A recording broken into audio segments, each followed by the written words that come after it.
So, if you're here listening, you're probably thinking, A, I might as well waste my time on a video that seems interesting, and B, I want to hear the points this girl makes. That said, congrats, you found me. Out of the billion chances you could have found another video, you found this one. The ticket Charlie had with Willy Wonka's Chocolate Factory. So, that said, hi, welcome. Based on an experience I have found from watching Hank Green's video along with the duration of experiences since 2019 until now, I've been really mulling on this. How we are really all just idiots in our lives who may think we know the things we know about the world, but we don't. Like all the cliche sayings, we never really stop learning. There is a period of time where what we believe to be true will have to, quote unquote, die in order for new information to be birthed. As a result, how we experience our belief system can rapidly change and fluctuate. In today's society, how we've been experiencing change is rapidly quick thanks to the information age and the invention of decentralized technology. The constructs of how we know reality this is going to sound really fucking berserk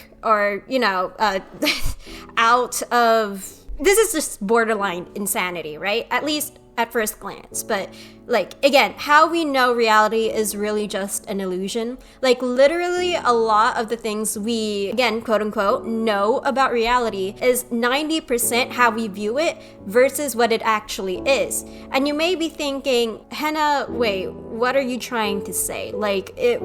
How? The sky is blue, water is wet, up is up, and down is down. What do you mean? And I mean that, while true, water is wet, the sky is blue, up is up, and down is down, it's not how you are going to perceive everything, how you are going to interact with gravity, or water, or the sky. That's all going to be based on your imagination. It's all based on how you view it. Again, it's not that there's no solid ground basis to root ourselves, but as Hank Green has said, almost nothing is dichotomous, almost everything is spectral. Now, you may be thinking to yourself, hey, what the fuck does this mean?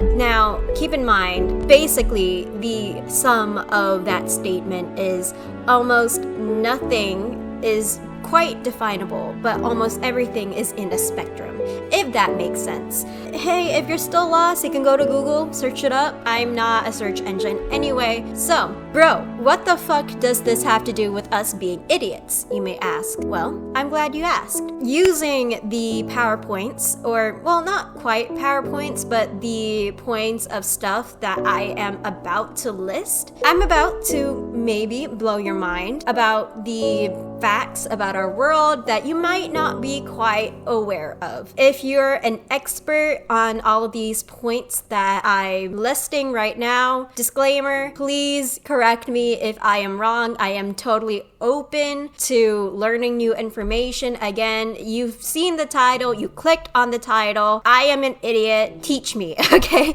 So, that said, stuff that isn't real that I will now just display to you in a very fun way, much like a raccoon would rummage through a dumpster pile and fall over.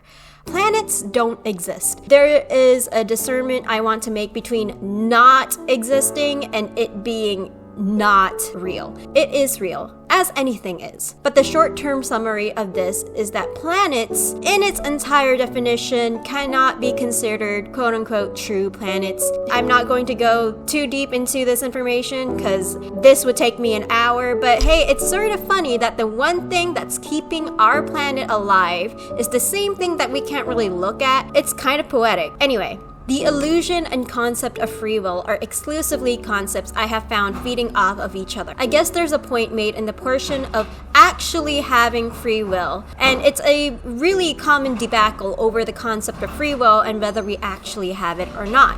It's based on the premise of, oh, my ancestors before me already made the decision to decide my future. I just happened on this earth. Can you hear the dumpster? I can hear the dumpster. Do I actually have a choice when the choices have all been mapped out for me since the beginning? And how the brain already unconsciously makes this decision, which then makes you believe, quote unquote, you made it. And then there's the other side of this debacle, which says, oh, we do still actually have free will, because even if it's unconscious, it doesn't mean it's not ours. I won't get too deep into it, but it's an overall surface statement over what I want to say next. We have choices, but what we choose isn't ours, which means that our choices have heavier consequences. Like literally, it's just this whole premise of the original meaning of karma, which again, not going to get into this video. What we decide to do shapes the path that we take in life. But ironically enough, the point is that we cannot decide what we will decide to do. It's a trippy statement,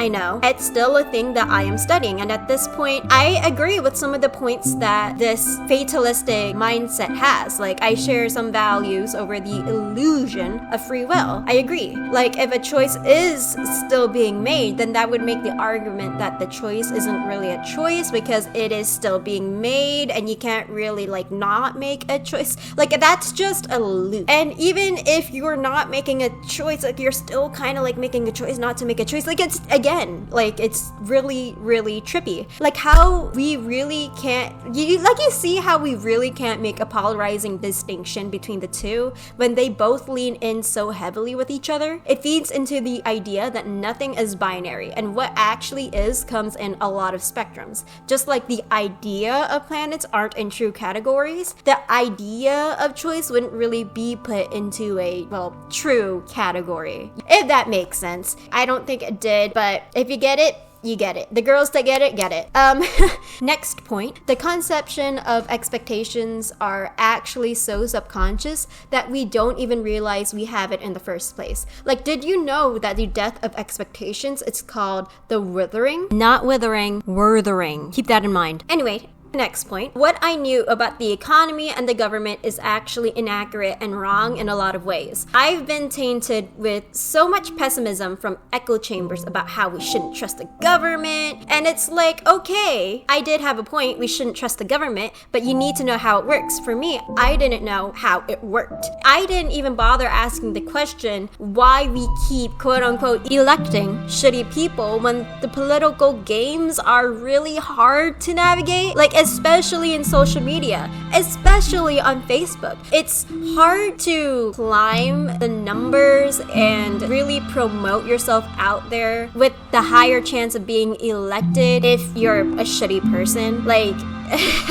and you may be thinking, hey, politicians, right? It's easy not to have any sort of empathy or compassion towards them because, again, politicians, you get what I mean. But see, there are a lot of actually pretty decent politicians and they never get elected. And the reason why is that, again, it's a social status game. Like, if you aren't a shitty person, and I'm not saying that this is right, by the way, it's going to be notoriously hard for you to be elected. P.S. If you've been there since my last live stream, which if you aren't, no worries about it. You're not missing out on too much. I've had it right when I said the government and corporate are to blame, but it's corporations, especially massive ones, that are to blame for the economic crises that we are still dealing with the consequences over. This system of capitalism deals with short-term profit, but not the long-term consequences of what this entails for the lower income population. Example, the housing market and our insane mortgages.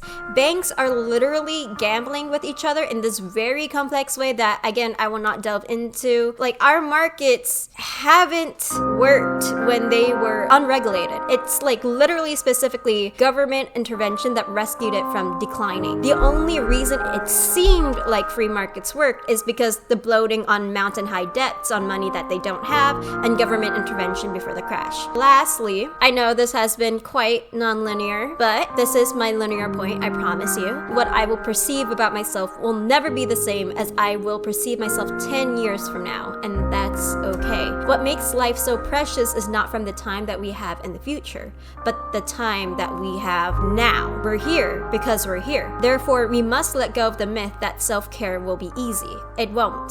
It's undoing brick and motor of conditioning, habits, lifestyles, and thought patterns to see what it is we want ahead of us. us. It's asking ourselves the hard questions and doing the hard things, like omitting and disciplining our thoughts for a healthier mental diet. It's the social circle we sometimes find ourselves in, the mirror to our reflection, so we can not only introspect, but integrate that into reality. Execution, God, that can be so hard.